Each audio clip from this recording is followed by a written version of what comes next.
시편 121편 1절에서부터 3절까지 말씀입니다.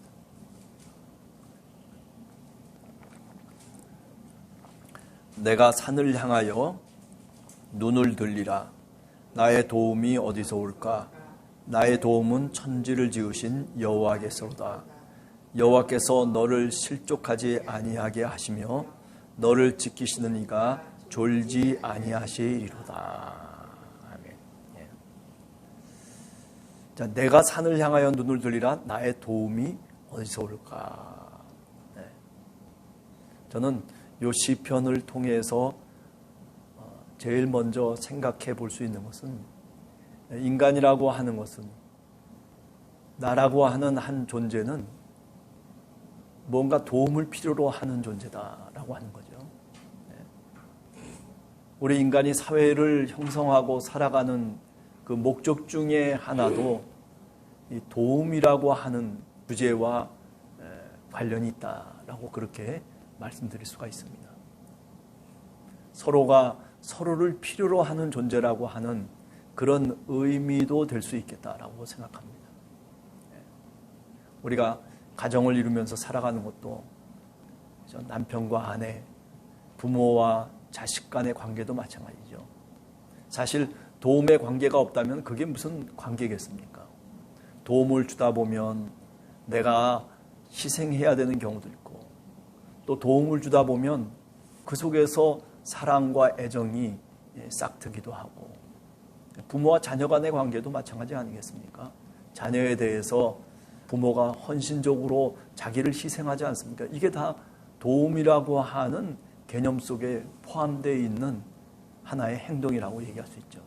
네. 그런 면에서 이 도움이라고 하는 것이 우리와 우리를, 너와 나를 서로 연결시켜 줄 수 있는 아주 중요한 연결고리가 바로 이 도움이라고 하는 말에 있다라고 생각이 됩니다. 신앙생활도 마찬가지라고 생각해요. 교회를 이루면서 신앙의 공동체를 이끌어 나갈 때 서로가 서로를 필요로 하죠. 기도로 도움을 주기도 하고, 물질로 도움을 주기도 하고, 서로 나누면서 도움을 주는 거죠. 그렇죠? 그리고 나는 도움을 받는 사람이에요. 나는 아무런 도움도 필요 없어. 나는 내 스스로 얼마든지 할 수 있어. 라고 그렇게 혹시 생각하는 사람이 있다면 그것은 아직도 자기 자신을 모르는 사람이에요.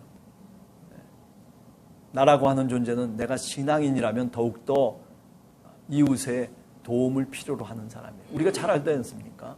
누가복음에 나오는 선한 사마리아인의 비유가 뭐 다른 거겠습니까? 그죠? 강도 만나서 죽어가는 사람이 있어요. 누군가 도움이 필요해요. 그런데 다 그 도움을 외면하고 가는 사람들 뿐이에요. 근데 별 볼 일 없는 한 사마리아 사람이 그 강도 만난 한 사람을 돕지 않습니까? 물질로 돕고, 그리고 자신의 몸으로 그를 끌고 가서 여관에 들여다 주기도 하고, 도움의 손길, 그것이 바로 뭐냐면 사랑이고 긍휼의 마음에서부터 출발하는 거죠. 나의 도움이 어디서 올까? 그런데 이제 문제는 그겁니다. 이렇게 사람과 사람과의 관계 속에서의 도움이 분명히 필요한 것 사실인데, 그런데 어떤 때는 그런 도움이 필요할 때 그 도움을 궁극적으로는 어떤 때는 줄 수 없는 경우도 있다는 거예요. 여러분들 어떻습니까? 우리가 일평생 살아가면서 여러분들은 어떤 도움을 받으면서 살아갔습니까? 아니, 또 어떤 때는 정말 그 도움을 필요로 하고 있는데, 그런데 그 도움의 손길이 내게 오지 않은 경우들도 우리 기억 속에 얼마나 많이 있습니까? 내가 실족했습니다. 내가 저 실망의 나락에 빠졌습니다. 내가 사면초가예요. 내가 도대체 어떻게, 어느 쪽으로 내가 몸을 움직여야 될지 꼼짝달싹 할 수 없는 그런 상황 속에서 나 혼자 눈물을 흘리고 나 혼자 발버둥 쳐보는 경우들도 있지 않습니까? 그때 나의 도움이 어디서 올까? 그때는 하늘밖에는 바라볼 수 없는 거죠. 내가 산을 향하여 눈을 들리라. 나의 도움이 어디서 올까? 물어보니까 그 답을 얘기하고 있어요. 너의 도움은 천지를 지으신 여호와께서로다. 물어보고 스스로 답을 찾는 거죠. 이 스스로 답을 찾을 때까지의 시간이 오래 걸리는 거예요. 내 도움이 어디서 올까? 우리는 여러 가지 방법을 찾고 길을 찾고 그리고 수많은 방식을 통해서 내 스스로 그 길을 찾아보려고 해요. 아니, 어떤 사람은 그러다가 좋은 기회를 얻어서 그 길을 찾아서 나가는 사람도 있어요. 그러나 어떤 사람은 그렇지 못한 사람들이 있어요. 대부분의 사람들은 사실은 찾지를 못해요. 그런데 오늘 성경은 우리들에게 시편 기자는 얘기하고 있습니다. 눈을 들으라는 거예요. 어려울 때일수록 우리가 눈을 들어야 되는 거예요. 힘들수록 눈을 들어야 되는 거예요.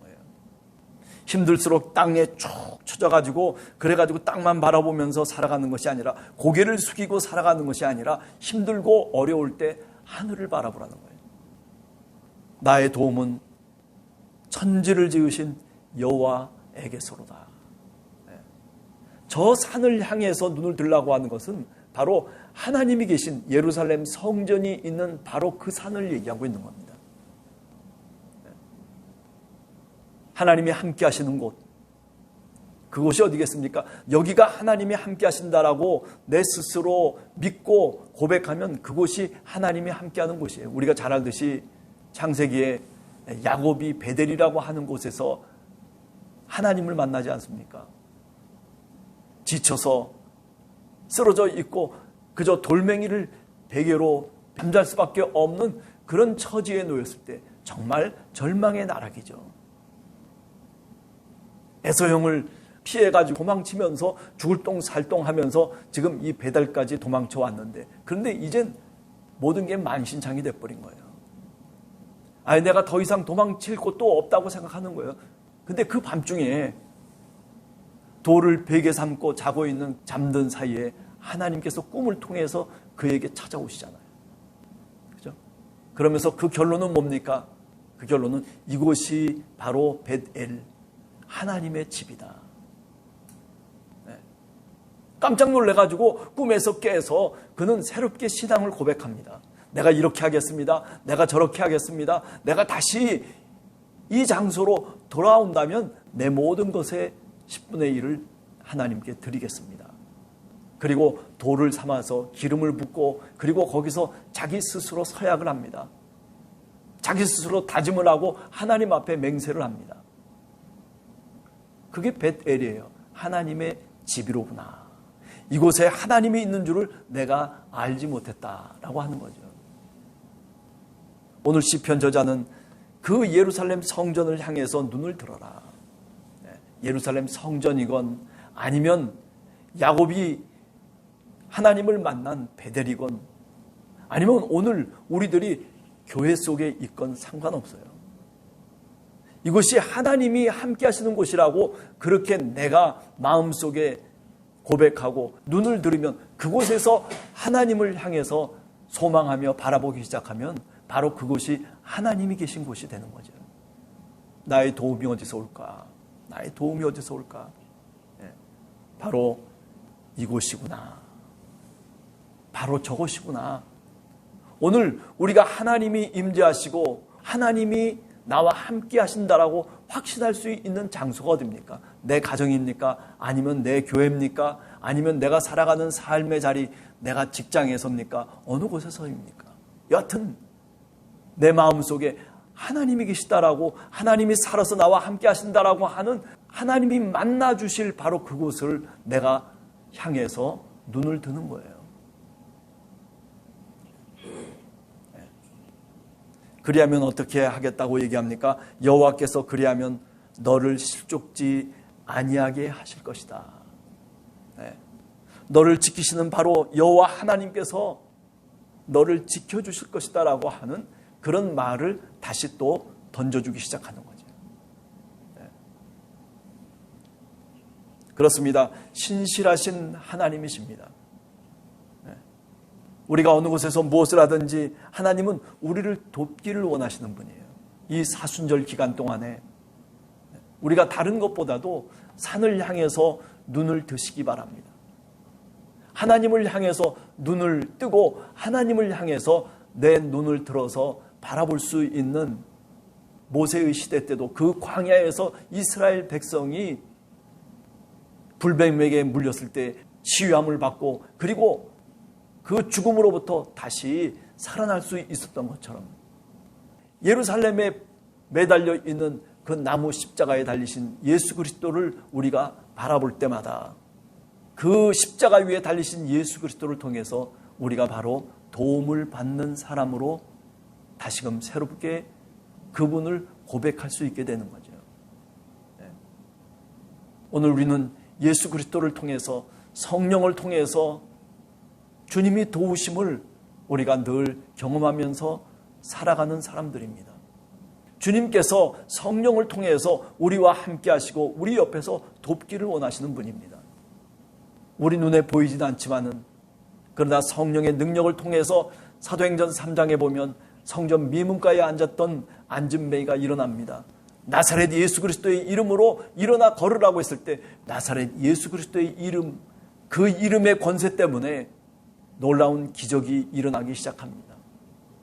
그 이름이 불려지는 바로 그곳이 기적을 일으키는 곳이고 그 이름이 권세가 있어서 그래서 마귀 사탄을 물리치는 거죠. 네. 우리가 신약성경 히브리서 11장 1절 이하에 보면 믿음은 바라는 것들의 실상이라고 그랬어요. 쳐다보는 것들의 실상이에요. 산을 향해서 저 예루살렘 성전에 여호와 하나님이 계신 그 하나님을 바라보면서 도움을 내 마음속에 간절하게 바라고 그리고 고백하고 기도하기 시작하면 그죠? 그러면 하나님을 만날 수 있습니다. 그러면 하나님이 찾아오십니다. 오늘 하루도 우리가 기도하면서 시작합니다. 사순절 이제 시작하면서 우리의 눈을 들러 하나님의 것을 볼 수 있는 그런 믿음, 그 믿음 갖고 우리가 주님이 가셨던 그 길을 다시 한번 우리 마음속에 묵상하면서 따라가는 그런 사순절의 기간이 되시기를 간절히 주님의 이름으로 축원합니다.